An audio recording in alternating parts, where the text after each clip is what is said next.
आज बूढ़ी माँ खाने के लिए दोनों बेटों के दरवाजे पर जा रही है, पर एक भी दरवाजे से खाना नहीं मिला। तो कविता जी भी सोचने लगी, क्या किस्मत है मेरी। पति का सारा पैसा बेटों के नाम तो कर दिया, पर आज खाने के लिए उन्हीं बेटों के पास मेरे लिए अनाज नहीं है।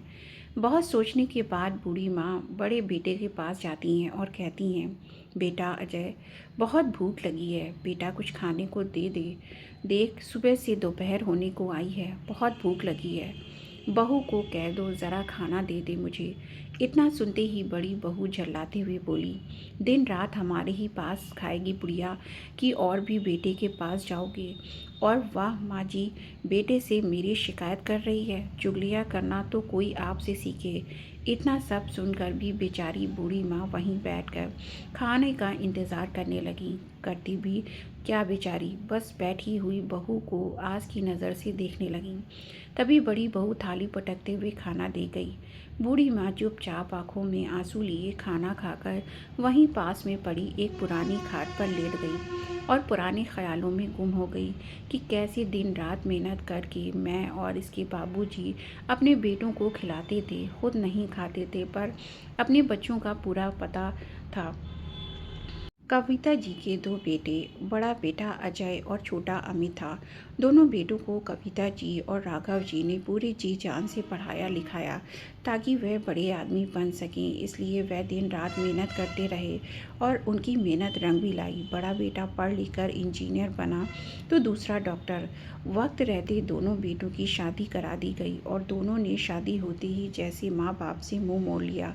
फिर भी कविता जी और अपने पति राघव जी अपनी छोटी सी दुनिया में खुश थे। लेकिन इस किस्मत का क्या करें। कविता जी की ज़िंदगी में सब कुछ ठीक ठाक चल रहा था, लेकिन फिर वो तूफान आया जब पति को कैंसर हो गया था और 6 महीने के अंदर ही वह कविता जी का साथ छोड़कर हमेशा के लिए अलविदा कह गए। तो कविता जी बिल्कुल अकेले रह गई। पति थे तो अपना दुख दर्द पत्नी से बांट लेती थी, लेकिन अब वह किससे कहें। जब कविता जी ने बेटों से पति की बरसी मनाने के लिए कहा तो बेटों ने ये कहकर मना कर दिया कि माँ, हमसे अपने खर्ची नहीं संभल रहे हैं, ऊपर से आप ये दुनिया भर का खर्चा हमें गिना रही हैं, हमसे ये सब नहीं होगा। बेचारी बूढ़ी माँ बेटों का जवाब सुनकर चुप रह गई। उन्होंने तो बेटों की परवरिश में कोई कमी नहीं छोड़ी थी। उन्हें हर प्यार सम्मान दिया, वही स्नेह दिया जो एक माँ अपने बच्चों को देती है। दोनों पति पत्नी जब अपने बेटे को बचपन में लाड प्यार करते थे तो यही सोचते थे कि वह भी हमें वही प्रेम और सम्मान देंगे, वही स्नेह देंगे। कविता जी विचारधाराओं में गुम उस चारपाई पर लेटी हुई आंसू बहा रही थीं, लेकिन उनके आंसुओं की और भावनाओं की कद्र करने वाला आज कोई नहीं था। ऐसे ही शाम कब हो गई और उन्हें पता ही नहीं चला। तभी उन्हें कुछ पकौड़ों की खुशबू आई। शायद छोटी बहू ने आज पकौड़े बनाए हैं। पकौड़ों की खुशबू से ही बूढ़ी माँ के मुंह में पानी आ गया। लेकिन सोच भी रही थी कि किसको बोलूं, कैसे बोलूं बहू से कि मुझे 2 पकौड़े दे दे। पकौड़ों की खुशबू से कविता जी राघव जी को याद करने लगीं। कैसे बड़े ठाठ से सभी बच्चों के साथ मिलकर बरसात में पकौड़ों का मज़ा लेते थे, पर अब उन्हीं बच्चों के सामने एक एक दाने के लिए तरसना पड़ता है। कविता जी सोची कि मंझली बहू से एक बार मांग कर देखती हूँ। बड़ी हिम्मत करके कविता जी साहस बटोर कर मझली बहू के पास गईं और बोली, बहू ज़रा थोड़े से पकौड़े मुझे भी दे दो, बड़ा मन कर रहा है खाने का। मझली बहू चिल्लाते हुए बोली, माँ जी, जब भी कुछ अच्छा बनता है आपको ना जाने कहाँ से खुशबू आ जाती है और तुरंत कुत्ते की तरह दौड़ी आई जाती हैं। चुपचाप यहीं बैठ जाइए, मैं अभी लाती हूँ। बूढ़ी अम्मा वहीं आंगन में एक कुर्सी पर बैठ गईं और इतने में अंजलि पकौड़े लेकर आई। तो बूढ़ी माँ पकौड़े लेकर जाने लगी। अभी आगे बढ़ी ही थी कि दरवाजे पर ही बहू के बड़बड़ाने की आवाज़ आने लगी। हे भगवान, क्या अनर्थ कर दिया बुढ़िया ने। एक तो बुढ़िया नहाती नहीं है, ऊपर से मेरी कुर्सी पर बैठ गई। राम राम। मंझली बहू ने बड़बड़ाते हुए कुर्सी उठाई और अपने से दूर झिड़क कर मारी और पति को चिल्लाते हुए आवाज़ लगाई, अरे सुनो, अब से तुम्हारी माँ आए तो ज़मीन पर कहना बैठने के लिए। एक तो नहाती नहीं है, ऊपर ज़ोर से मेरी सारी कुर्सी गंदी कर दी। देखो कैसी बदबू आ रही है, मेरा तो उल्टी करने का मन हो रहा है। पत्नी की आवाज़ सुनते ही बेटा माँ पर चिल्लाता हुआ बोला, माँ बैठने से पहले एक बार सोचना तो चाहिए था कि कहाँ बैठ रही है। इतनी भी अकल नहीं है क्या आप में? जब आपको कह रखा है कि ज़मीन पर बैठा करो तो फिर बार बार मना करने के बाद भी कुर्सी पर क्यों आकर बैठ जाती है। अब ये पकौड़े मुझे दीजिए और चुपचाप पहले कुर्सी साफ़ कीजिए। बेटे की बात सुनकर बूढ़ी माँ की आंखों में बेटे बहू की बातें सुनकर आंसू उतर आए और नम आँखों से पूरी कुर्सी साफ़ की। कुर्सी साफ़ करते करते सोचने लगी, मेरे हाथों में दर्द रहता है, मेरे घुटनों से अब ज़्यादा चला रहा भी नहीं जाता, तो मैं नहाऊं कैसे? कोई मुझे नहलाता भी नहीं है। दोनों बहुओं को कितनी बार कहा नहलाने के लिए, लेकिन दोनों ये कहकर पल्ला झाड़ लेती हैं कि बुढ़िया से बहुत बदबू आती है। ना ही कोई सर्फ साबुन देता है और ना ही कोई मेरे पास आता है। भगवान क्या यही दिन दिखाने के लिए मुझे ज़िंदा रखा था? कविता जी सोचते सोचते रो पड़ी और वहाँ से उठकर अपने कमरे में धम से बेड पर लेट गईं और पति की तस्वीर से बातें करते करते उस दिन खूब रोईं। कैलाश ही रोते रोते कब उनकी आंख लग गई उन्हें भी पता नहीं चला। सुबह सुबह नौकरानी बूढ़ी माँ के लिए चाय लेकर आई तो बूढ़ी माँ लड़खड़ाती आवाज़ से नौकरानी से बोली, बेटा मुझे नहला दोगी क्या? कल बहू बहुत गुस्सा हो रही थी कि मैं बहुत बदबूदार हो गई हूँ, कोई मेरे पास नहीं आता है। विमला बोली, हाँ हाँ माँ जी क्यों नहीं। नहाने के बाद कविता जी बोली, बेटा क्या तुम मेरी बेटी से मेरी बात करवा दोगी? बहुत याद आ रही है उसकी। बहुएं तो मुझे मेरी बेटी से भी नहीं मिलने देती। हाँ माँ करवा तो दूंगी पर जल्दी करना वरना भाभी जी ने देखा तो। बूढ़ी माँ रोते हुए बेटी से फ़ोन पर बोली, बेटा इस बूढ़ी माँ की याद नहीं आती? कुसुम बोली, माँ याद तो बहुत आती है लेकिन भाभीियों का ताना इतना चुभता है कि मैं खुद को संभाल नहीं पाती हूँ। खैर मैं आपसे मिलने आ रही हूँ, बस आप अपना ख्याल रखना। कुसुम एक दिन बाद माँ के लिए बहुत सारा नाश्ता बनाकर लाई। जब दोनों बहुओं को पता चला कि ननद आई है तो तमक कर बोली, क्या हम तुम्हारी माँ को खाना नहीं देते जो अपने ससुराल से खाना लेकर आई है? हमारी क्या इज्जत रह जाएगी तुम्हारे ससुराल वालों के आगे? आपने ये ठीक नहीं किया। गांव वाले भी हमारे बारे में चार बातें बनाएंगे। निकलो तुम अभी के अभी यहाँ से। दोनों बहुओं ने ननद को हाथ पकड़कर घर से बाहर निकाल दिया। बूढ़ी माँ बेचारी अपनी बेटी के लिए रोती रही। अगले दिन बड़ी बहू उनके कमरे में दनदनाते हुए आई और बोली, बुढ़िया आज यहीं कमरे में ही पड़ी रहना, मेरी बेटी को देखने वाले आ रहे हैं। मुझे डर है तुझे देखकर कहीं वह दूर से ना बोलकर चले जाएं। मैं नहीं चाहती कि मेरी बेटी की खुशियों पर आपका साया भी पड़े, इसलिए चुपचाप जैसा कह रही हूँ वैसे करना। अगर गलती से भी बाहर आई तो इस घर में तुम्हारी खैर नहीं। बूढ़ी माँ की आंखों में आंसू आने लगी। अपनी आंखों से आंसू को छुपाती हुई कविता जी बोली, बहू जैसा तुम सबको ठीक लगे मैं वैसा ही करूँगी। तुम कहती हो तो मैं अपने रूम से बाहर नहीं आऊँगी। कविता जी दोपहर का खाना भी अपने कमरे में ही खाई। रात में ना ठीक से सोने के कारण कविता जी की तबीयत ख़राब जैसी लग रही थी तो बेटों को अपने कमरे से पानी पीने के लिए आवाज़ लगाती रहीं, मगर ना बहुओं ने ना बेटों ने उनकी पुकार सुनी और सुबह तक इतनी तबीयत ख़राब हो गई कि वो कमरे में बेहोशी की हालत में पड़ी मिली। जब नौकरानी उनके कमरे में चाय देने गए तो उसने सभी को आवाज़ देकर बुलाया। बेटे अफरा तफरी में ही माँ को वृद्ध आश्रम में छोड़ गए। जब वहाँ पूछा गया कि कौन है ये तो खुद को बूढ़ी माँ के पड़ोसी बताकर चले आए। कविता जी को जब होश आया तो उनका रो रो कर बुरा हाल हो गया। किसी साथ की हम उम्र महिला ने उन्हें जैसे तैसे संभाला। 2 दिन बाद उस वृद्ध आश्रम की मैनेजर सुलोचना काकी का जन्मदिन था। वृद्ध आश्रम का एक एक इंसान सुलोचना काकी पर अपनी जान छिड़कता था, इसलिए सभी ने पूरे वृद्ध आश्रम को दुल्हन की तरह सजाया था। कविता जी भी हैरानी से सब देख रही थी कि ऐसा कौन है जिसे यहाँ के लोग कितना प्यार करते हैं, जिसके लिए आधी रात से ही सब भाग दौड़ी करने में लगे हुए हैं। अपने हम उम्र की शादी से सब पूछा तो उसने बताया कि वो सिर्फ यहाँ की मैनेजर ही नहीं बल्कि हम सबके लिए मसीहा हैं। मसीहा, तुम जब उनसे मिलोगी तो देखना वह तुम्हें कितना प्यार और सम्मान देंगी। उनके लिए वृद्ध आश्रम का एक एक इंसान बच्चे जैसा है। सभी तैयारियां होने के बाद अचानक से वृद्ध आश्रम के गेट पर एक कार आकर रुकी तो सभी लोग दरवाजे के पास फूल और जन्मदिन वाली कर चमकीली फुलझड़ी लेकर खड़े हो गए।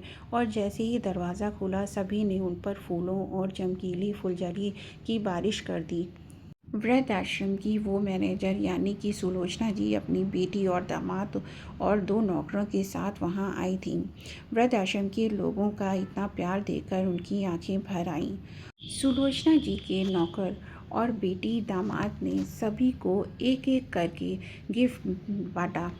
फिर कोई रह तो नहीं गया, सुलोचना जी ने सभी से पूछा तो एक महिला बोली, हाँ काकी, कविता जी रह गई हैं। वह आपके लिए रसोई में चाय नाश्ता बना रही हैं। सुलोचना जी बोली, कविता कोई नई आई है क्या? हाँ माँ जी, 2 दिन पहले ही उसके पड़ोसी यहाँ बेहोशी की हालत में उसे छोड़कर गए हैं। बेचारी अपने बेटों को याद करके पूरे दिन रोते रहती है।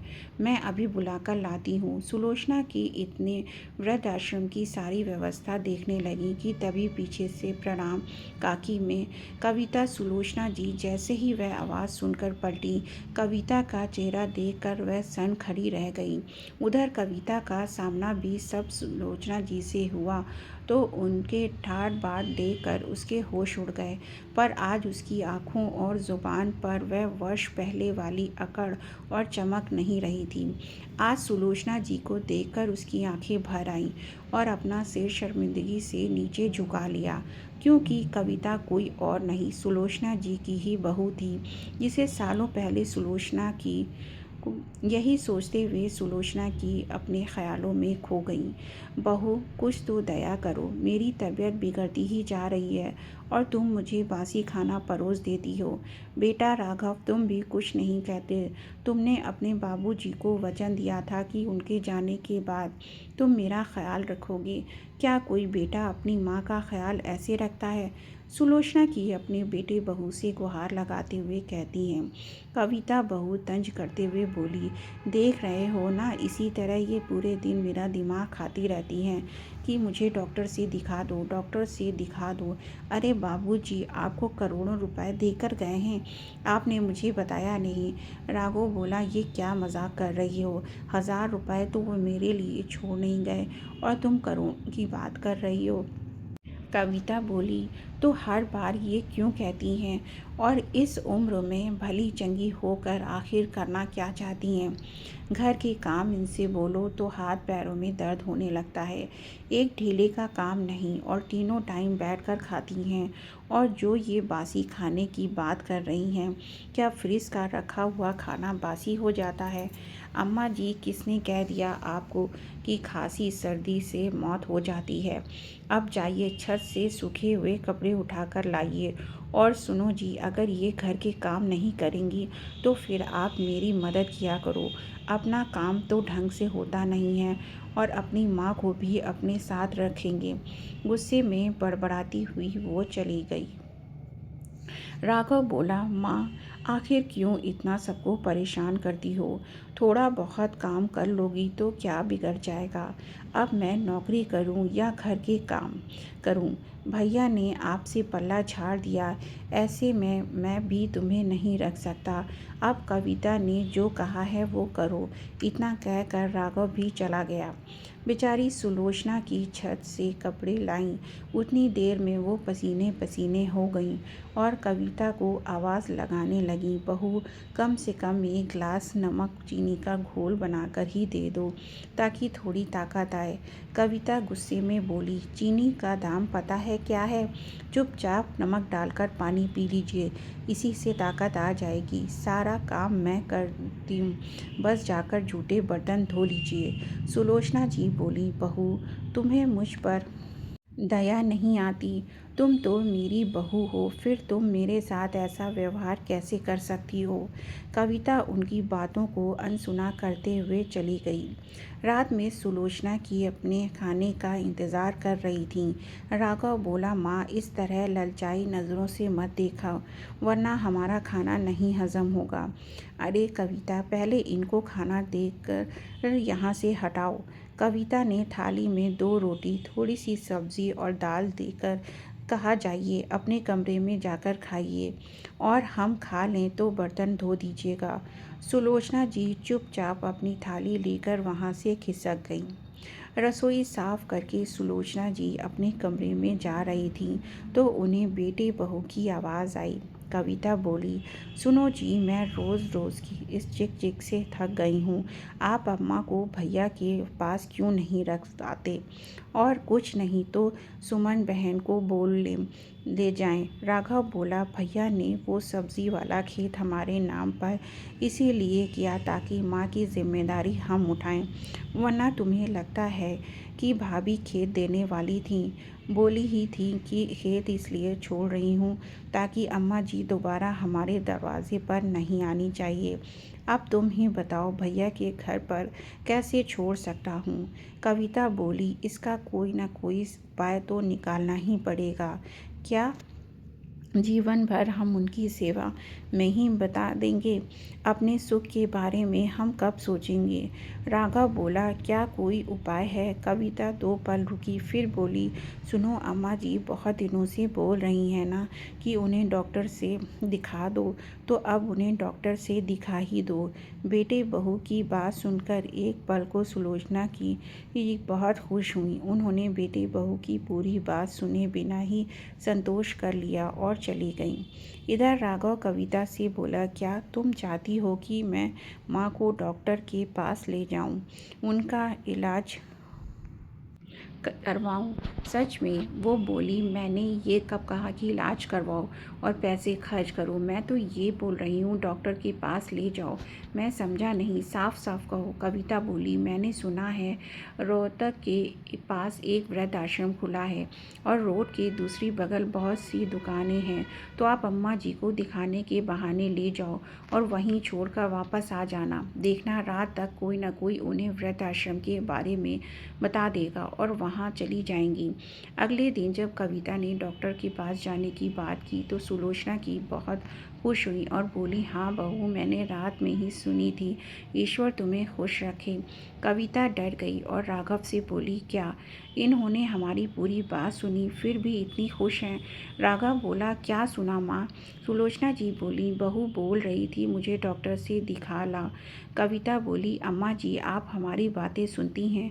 सुलोचना जी हाथ जोड़कर बोली, नहीं बहू, वो तो गलती से। कविता ने चैन की सांस ली और बोली, अम्मा जी हो सकता है इलाज में आपको 2-4 रोज़ वहाँ रुकना पड़े, तो मैं इस झोले में आपका सारा सामान रख देती हूँ।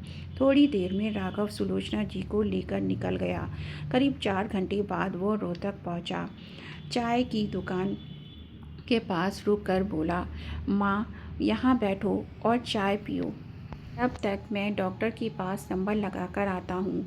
सुलोचना जी बोली, बेटा फिर मुझे भी वहाँ ले चल, मैं भी वहीं बैठ लूँगी। राघव गुस्से में बोला, माँ तुम्हारे कहने पर मैं यहाँ तक आया, अब जिद मत करो, यहीं बैठो, वहाँ बहुत भीड़ होगी, बैठने की जगह नहीं मिलेगी। राघव ने चाय वाले को कहा, भैया 1 कप चाय बना दो, मैं अभी आता हूँ। इतना कहकर राघव वहाँ से निकल गया।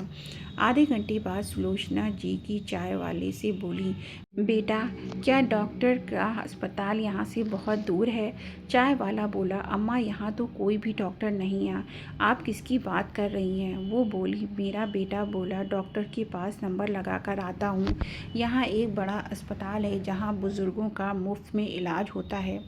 चाय वाले को समझने में देर न लगी। उसने कहा, अम्मा वो रोड के उस तरफ देख रही हैं, वो वृद्ध आश्रम है, वहीं मुफ्त में बूढ़े लोगों को रखा जाता है और यहाँ आसपास तो बस कबाड़ की दुकान है। मुझे नहीं लगता आपका बेटा लौट कर आएगा। आप कहो तो एक कप चाय और दूँ। सुलोचना जी रोने लगीं और बोली, नहीं बेटा, तुम्हें गलतफहमी हुई होगी। कितने सालों से बेटे बहू को विनती कर रही हूँ, तब जाकर वो माने, और तुम कह रहे हो वो मुझे झूठ बोलकर यहाँ छोड़कर चला गया। इतना कहकर वो रोने लगीं। थोड़ी देर में वहाँ लोगों की भीड़ इकट्ठा हो गई। चाय वाला बोला, भाई साहब, कुछ घंटे पहले इनका बेटा यहाँ बैठा गया कि अभी आता हूँ, और नहीं आया। एक राहगीर बोला, हद है, लोग माँ बाप को कभी बस स्टैंड, कभी रेलवे स्टेशन, और आज तो चाय की दुकान पर इस बेचारी को छोड़ गया। अंधेरा होने को आया। सुलोचना जी अपने बेटे की गलती मानने को तैयार नहीं थी। उन्हें लगा वो लौट कर आएगा, जो नहीं आया। रात के 10 बजे जब वो चाय वाला दुकान बंद करने लगा तो बोला, अम्मा, आखिरी बार कह रहा हूँ, चलो मैं आपको उस वृद्धाश्रम में छोड़ आता हूँ, क्योंकि अब मैं भी घर जाऊँगा। यहाँ रोड पर आवारा कुत्ते भटकते रहते हैं, कहीं आपको काट ना खाएं। सुलोचना जी बोली, मेरा राघव मेरे साथ ऐसा कैसे कर सकता है? चाय वाला बोला, क्या करोगी अम्मा, दुनिया ही मतलबी हो गई है। अब आपसे उसे क्या फ़ायदा, तो आपको अपने जीवन से बाहर निकाल फेंका। चलिए, इतना कहकर उसने सुलोचना जी का झोला उठाया और आश्रम तक छोड़ाया। सुलोचना जी को रहने का ठिकाना मिला। अंदर जब गईं तो उन्होंने देखा उनके जैसे कई माता पिता अपने बच्चों द्वारा वहाँ छोड़े गए हैं। उसी को उन्होंने अपनी तकदीर मान ली और अपनी बेटी सुमन को याद करने लगीं। पिता की मृत्यु पर जब उनकी बेटी सुमन आई थी तो बोली, जी अम्मा, मेरे साथ चलिए। बाबूजी थे तो बात अलग थी, पर आपने देखा बाबूजी का शरीर गिरा तो उनकी देखभाल के लिए कोई आगे नहीं आया। सब कुछ आपको करना पड़ता था, अब आपका कौन करेगा? सुलोचना जी ने बोला, नहीं बेटा, अगर मैं चली गई तो लोग क्या कहेंगे, और फिर तुम्हारा भी घर संसार है, अपनी जिम्मेदारी है, तुम उसे निभाओ। मैं जानती हूँ यहाँ तुम्हें सम्मान नहीं मिलेगा, इसलिए तुम लौट कर नहीं आओगी। मेरी चिंता छोड़ो, अगर मुझे कोई दिक्कत होगी तो मैं तुम्हें अवश्य बताऊंगी। सुमन सुलोचना जी की और शंकर बाबू की इकलौती बेटी थी। भाइयों में सबसे छोटी, सबकी लाडली थी। शंकर बाबू मेरे दोनों बेटों को पढ़ा लिखा कर काबिल बनाया। एक शहर में काम करता और दूसरा वहीं हाई स्कूल का हेड मास्टर था। समय धीरे धीरे बीता। सुमन ने मैट्रिक की परीक्षा पास ही की थी कि शंकर बाबू ने उसकी शादी अच्छे परिवार में कर ली, क्योंकि जब बहुएं आईं तो उनके व्यवहार को देखकर शंकर बाबू का माथा ठनका। वो नहीं चाहते थे कि कोई अनहोनी हो जाए और उनके बेटी को बोझ समझ लें। पिता के प्राण तो सुमन में ही बसते थे। वो बेटी की हर छोटी बड़ी मांग को पल भर में ही पूरा किया करते थे। वो कहते थे, बेटों पर के बेटी बहुत भाग्यशाली कहते हैं ना, समय सदा एक सा नहीं रहता, कभी सुख तो कभी दुख, कभी मान तो कभी अपमान, ये तो नियति का नियम है। शंकर बाबू की मृत्यु क्या हुई, सुमन को रो रो कर बुरा हाल था। उसके बाद से तो उसका मायका धीरे धीरे छूटने लगा। भाई और भाभीियों ने कभी उसकी इज्जत नहीं की। पिता के रहते तो जो भाई त्योहार पर बहन को लेने आते थे अब पूछते नहीं। बाद में दोनों भाइयों ने आपस में बंटवारा कर लिया। बड़े भाई ने कुछ ज़मीन के टुकड़े राघव को इसलिए दे दिया ताकि माँ की जिम्मेदारी भी वही संभाले। सुमन कभी कभी माँ से मिलने आती, उनके लिए नए कपड़े और ज़रूरत के सामान लेकर पहुँचा जाती। एक रोज़ सुलोचना जी ने सुमन से कहा, बेटा, भाई भाभी तुम्हें पूछते तो है नहीं। सुमन बोली, माँ, जो आपको नहीं पूछते हैं वो भला मुझे एक गिलास पानी भी क्यों पूछेंगे? जब तक बाबूजी जिंदा थे तो ये मेरा मायका था, अब यहाँ मेरे लिए कुछ नहीं है, बस आपकी वजह से मैं आती हूँ। कविता ने माँ बेटी की बात सुनी और बोली, अगर ऐसी बात है तो आज के बाद दोबारा इस घर की दहलीज पर मत आइएगा। जब अम्मा मर जाएंगी तो आपको खबर भिजवा दिया जाएगा। कोई बुलाता नहीं है फिर भी चली आती हैं। सुमन माँ से लिपट कर बहुत रोई, बोली, माँ, अब मुझे बर्दाश्त नहीं होता, चलो ना मेरे साथ। उन्होंने समाज का डर बताकर मना कर दिया। सुमन ने माँ के पैर छुए और माँ से बोली, माँ मेरे आंचल में इस आंगन की कुछ मिट्टी डाल दो। न जाने इस घर के दरवाजे की पर दोबारा पैर रखूँगी कि नहीं, पर मैं आपके लिए सदा रहूँगी। कभी भी आपको कोई दिक्कत हो तो रोहतक में अपने दामाद का नाम ले लेना, वो आपको मेरे पास छोड़ जाएगा। रोते हुए सुमन अपने आंचल की मिट्टी को माथे से लगाकर वहाँ चली गई।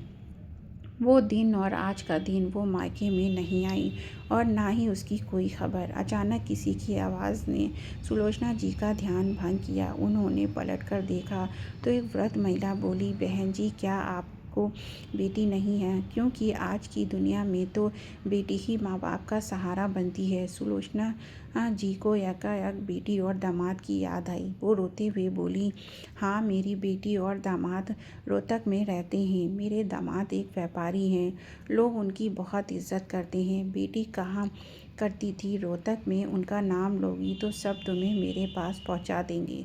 तभी एक सफाई कर्मी बोला, क्या सच में? क्या नाम है आपके दामाद का? सुलोचना जी ने कहा, प्रशांत दुबे, और उनके कपड़ों का व्यापार है। सफाई कर्मी बोला, अरे कहीं ये वो प्रशांत दुबे तो नहीं जो आए दिन गरीबों की मदद के लिए आगे बढ़ते हैं? उनकी पत्नी का नाम सुमन है, जो अपने पिता की बरसी पर हर साल इस वृद्धाश्रम में आकर अपने हाथों से सबको खाना खिलाती है। क्या आप उनकी माताजी हैं? बेटी का नाम सुनते ही सुलोचना जी की आंखें भर आईं। सफाई कर्मी ने तुरंत फ़ोन लगाया और सुलोचना जी की खबर दी। आधे घंटे के अंदर सुमन अपने पति के साथ वृद्धाश्रम में पहुंची। बेटी को देखकर सुलोचना जी फूट फूट कर रोईं और सारी बात बताई। सुमन बोली, माँ मैंने कहा था आप मेरे साथ चलो, पर कोई बात नहीं, आप मुझे मिल गईं। चलिए अब घर चलते हैं। सुलोचना जी ने जब बाकी की औरतों को देखा तो उनकी आंखों में एक उम्मीद थी। सुलोचना जी बोली, नहीं बेटा, देखो इन सभी की आंखों में तुम्हें दोबारा देख लिए और तुम लोग इन लोगों के लिए कुछ करते हो, ये जानकर मुझे तुम पर बहुत गर्व है। मैं इन लोगों के साथ ही रहूँगी, बस तुम मिलने आना। और दामाद बाबू, ईश्वर आपको सुख समृद्धि के साथ स्वस्थ जीवन दे। जो मेरे बेटों ने मेरे साथ किया उसे तो कभी नहीं भूलूंगी, पर आज जो करते हैं वो सुनकर मेरा जीवन सफल हो गया। काश कि मेरे बेटे बहू भी ऐसे होते। कहते सुलोचना जी रोने लगी। माँ की आंखों में आंसू देखकर सुमन माँ को सीने से लगाकर बोली, बाबूजी क्या गए भाइयों ने मेरे साथ मेरी माँ को भी पराया कर दिया। प्रशांत जी ये सब कब तक चलता रहेगा? मुझे मेरी माँ के लिए इंसाफ चाहिए। उन्होंने मेरे साथ जो किया मैं भूल गई, पर मैं उन लोगों को इस गलती के लिए कभी माफ़ नहीं करूँगी। प्रशांत बोले, अम्मा जी आप चिंता ना करो, आपके दोनों बेटों ने जो आपके साथ किया है उसकी सज़ा उन्हें मिलकर रहेगी। आप अगर हमारे साथ चलती तो हमें अच्छा लगता, पर कोई बात नहीं, आप यहाँ रह रही हैं तो इज्जत से रहेंगी। माँ को एक अलग कमरा दिलवाकर उनके रहने खाने पीने दवाइयों की सारी व्यवस्था करवाकर सुमन अपने पति के साथ चली गई। समय बीतने लगा। सुलोचना जी को वहाँ अच्छा लगने लगा। इधर कविता और राघव बड़े खुश थे, पर उन्हें क्या पता था कि ये खुशी पल भर की है।